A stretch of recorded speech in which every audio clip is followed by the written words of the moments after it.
So I'm not going to bore you with any more other than to say we are honored to have the Secretary of Education give remarks. Mr. Secretary.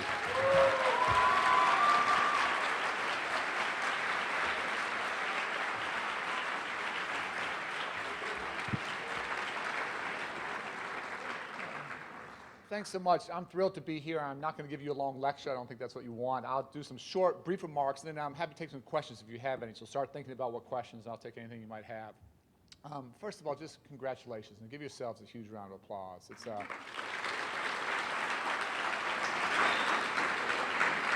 this is sort of why so many of us come to work each day, is to help more young people like you have opportunity to be successful.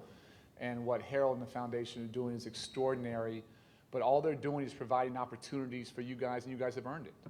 And I don't want to speak for them, but my sense, whenever you have fantastic scholarship programs like these, they're not gifts, they're investments. And they're investments in your intelligence, they're investments in your work ethic, they're investments in your integrity, in your leadership, and your ability to make a difference. And I couldn't be more, for all the challenges our country faces, when I meet young folks like you all around the country, it makes me very, very positive about where we're going.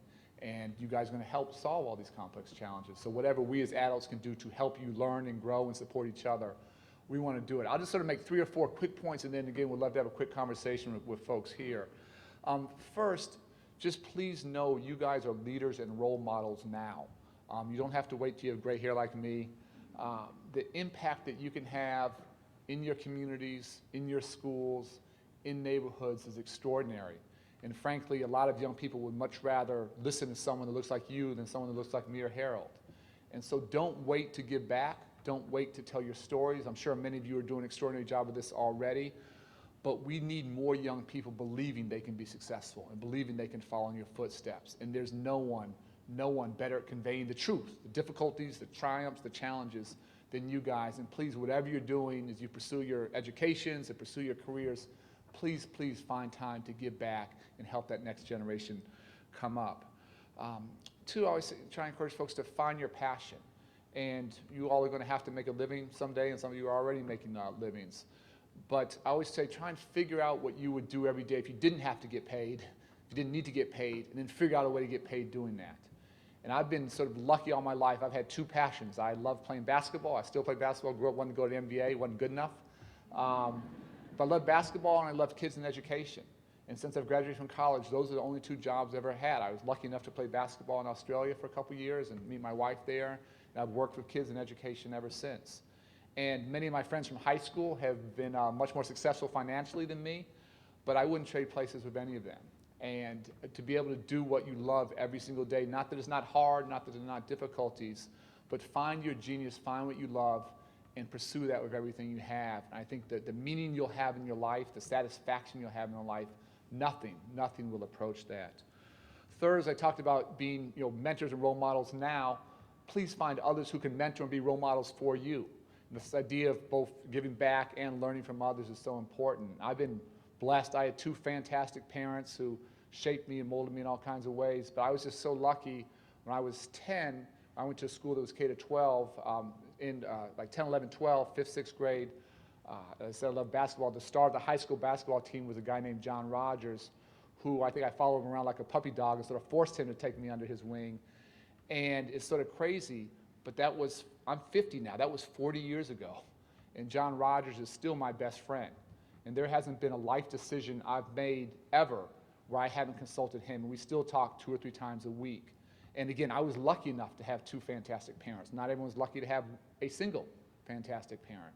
So find those folks who will tell you the truth, who will help you, who will tell you what you need to hear, not what you want to hear. And I was just so lucky to sort of stumble on him, and lucky he didn't sort of reject me or not let me follow him around. But I can't say how valuable and important that's been to me throughout my life. Heard earlier, this idea of just staying connected with each other. Each of you individually is pretty extraordinary.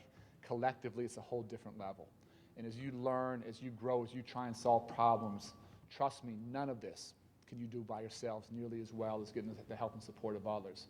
And obviously with technology and everything today, whether it's friends here, around the country, whether it's young folks you'll meet from around the globe, there's a power there that just didn't exist 10 or 20 or 30 years ago. And if you don't take advantage of it to stay with each other, that's just a loss, not just to you, but to society. And that's the only way things are going to get better, is if folks work together, challenge each other, help each other, and build upon each other's ideas.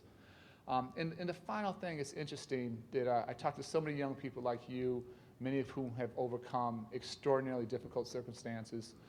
Obviously, you're just sort of coming out of graduation seasons. I've done a couple high school graduations, went back home to my home in Chicago, talked to young folks at a high school called Phillips High School, which is in a tough area on the south side of Chicago. The valedictorian there, young woman, had a baby when she was 13. Before she went to high school in the summer between 8th grade and high school. And so she has raised her child for the past 4 years. She has $200,000 in scholarships, very tough family situation at home, but just absolutely remarkable.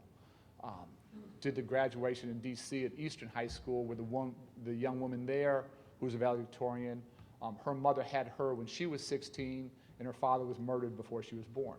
And she's a valedictorian going on to do stuff. And many of your stories are probably not too dissimilar to those. And again, I hear them everywhere I go. What I want to say, and this is just so important, is everything you have been through, all the adversity, all the difficulties, those are assets.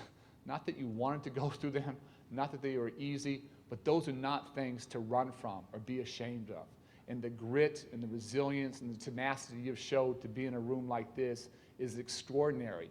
And folks who may have had it easier than you will honestly not be nearly as equipped to challenge some of these great difficulties going forward as you guys. And I meet so many young people who are doing just extraordinary things, that have overcome things that would have been impossible for me to do growing up. And somehow they're a little bit ashamed of it, or somehow they're scared to talk about it. And not that you're ever looking for sympathy, or not that you wear it as a badge or whatever, but please, please, whatever you have been through, whatever you have overcome, see that as an asset. See that as a strength. Talk to young folks about what you've been through and help them understand and identify and know that, well, again, not that it's ever easy, but that if you made it through, they can too. And it can not just inspire you, but it can inspire the next generation. And so don't ever shy from that.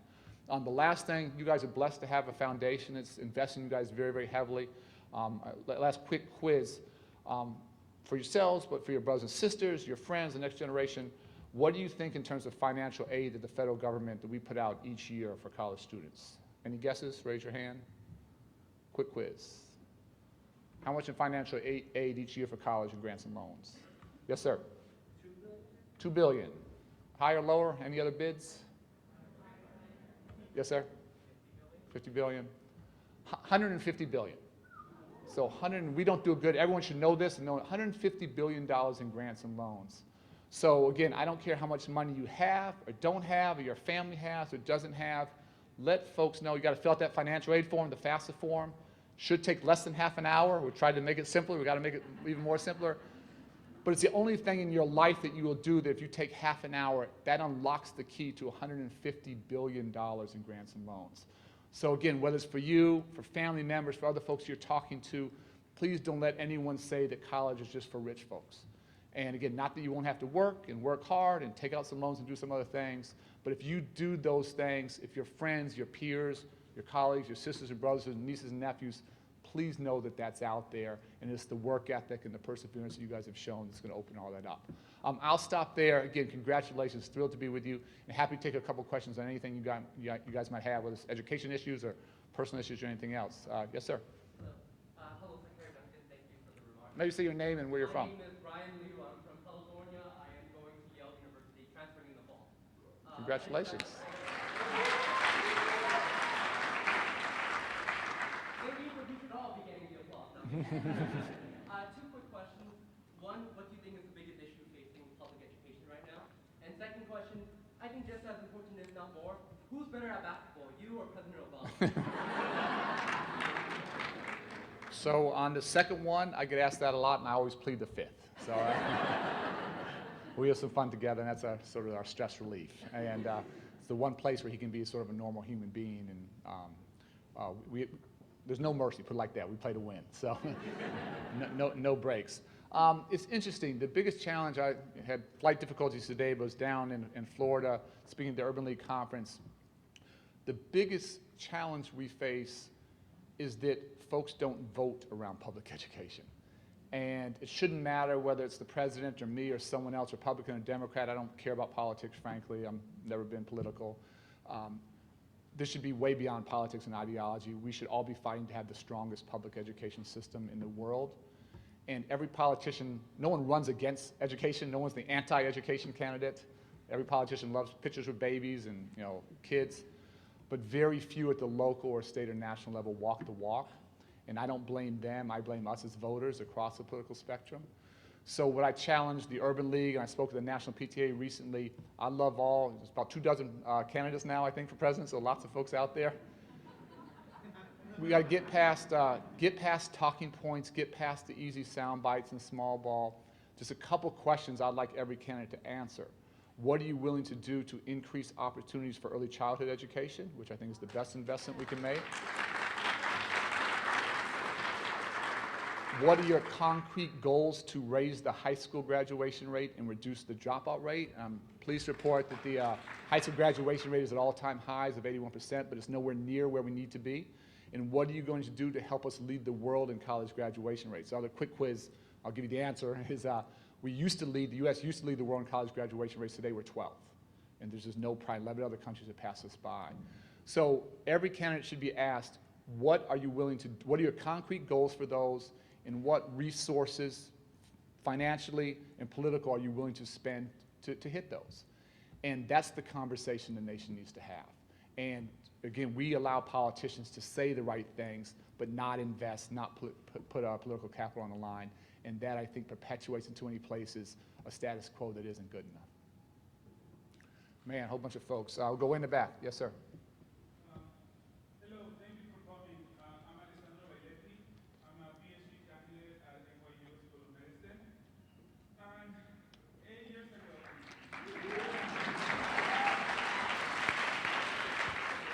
Okay, so 8 years ago, somebody similar than you was telling me that I could do anything I want, go anywhere I want to. And I was in the back, not in this building, but in another convention. And I told them that's false because I don't have the money. Mm-hmm. Then I was fortunate to have this scholarship. However, there's still so many people that even when they fill out the FAFSA, it's not enough. So as you may know, especially those that talk to me on Facebook, I work until 2 a.m. in my laboratory, and I became friends with one of the janitors. He's a young man, father of 2 or 3, married. Both of them work, but because of them both work, he can only get a basic technical degree, but he wants to advance to a bachelor's degree, but he cannot because he earns just above that line that makes him still live in the projects, but he cannot get enough financial aid or any because of that small line. So my question, I guess, is there anything in the works, or is anything that can be done for that line to be more flexible, to see the outcome, not just the income taxes, but to really make each person an individual and not just one more point in that standard curve? Yeah, no, it's a great question, and while this stuff is possible, it is very hard, and that's very real, what you talked about. So a couple of things.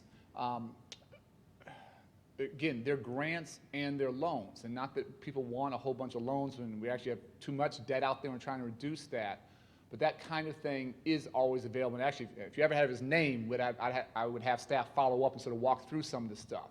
So there are options there that aren't always the easiest, but that are available. Secondly, there are many universities that do merit-based and hardship-based scholarships themselves, so not our financial aid, but financial aid from universities. And again, not that it's easier not to blow through, but a lot of times this is counseling and support. And we have 7,000 institutions of higher education, 2-year, 4-year, public, private, nonprofit, all with different requirements and eligibility, but different amounts of financial aid. And when you have a family and you're working, it's not like you can move to another state. I totally get that. You're confined geographically, and that's true for many, many folks. But I mean, in all seriousness, if you could get a name and a number or something, would have folks follow up and at least have a conversation if there's a way to bridge that divide or bridge that gap.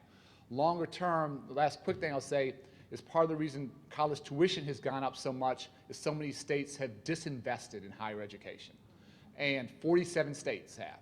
And so again, this is something that politicians do because they expect us at the federal level to step up. We're trying to help, and then it just gets passed on to you guys. And so again, if we had more political leaders, Republican and Democrat, who were investing in higher education, you wouldn't have the skyrocketing tuition that many of you are dealing with. That's on us. Yes, sir.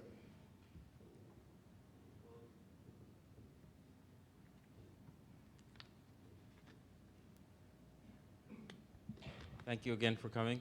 My name is Wellington Mackey. I am an undergraduate transfer scholar. I'll be transferring to Yale University in the fall. And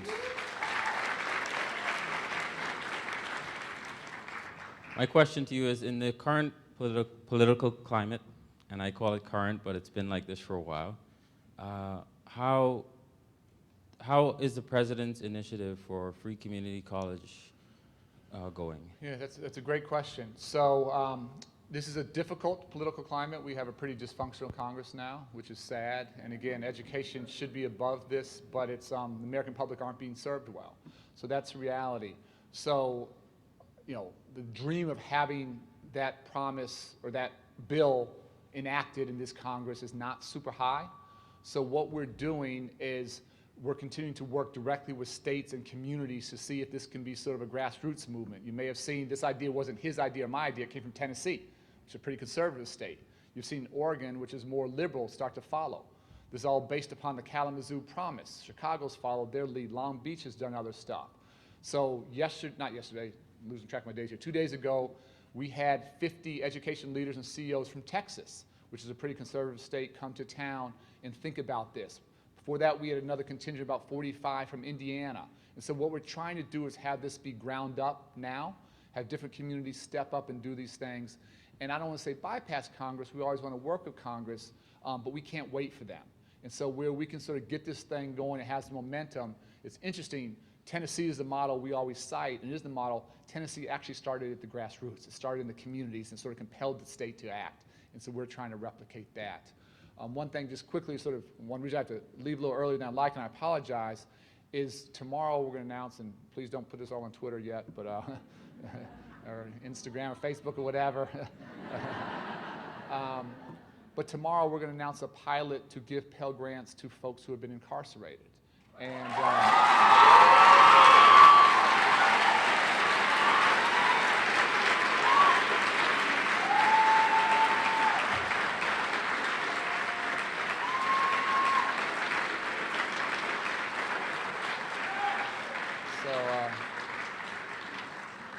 that's how I feel. I appreciate it. But we'll take a tremendous amount of heat. This will be a small pilot. It won't be everybody, but we want to get in this game. And we want to partner with some universities that want to come and help folks who have been locked up get the skills they need to come out and be productive citizens. And so it's the kind of thing where, in a perfect world, we would go to Congress tomorrow and get this for everybody. That's not the world we're in, but we can't wait, and we're going to continue to find ways to move and just get things done as best we can.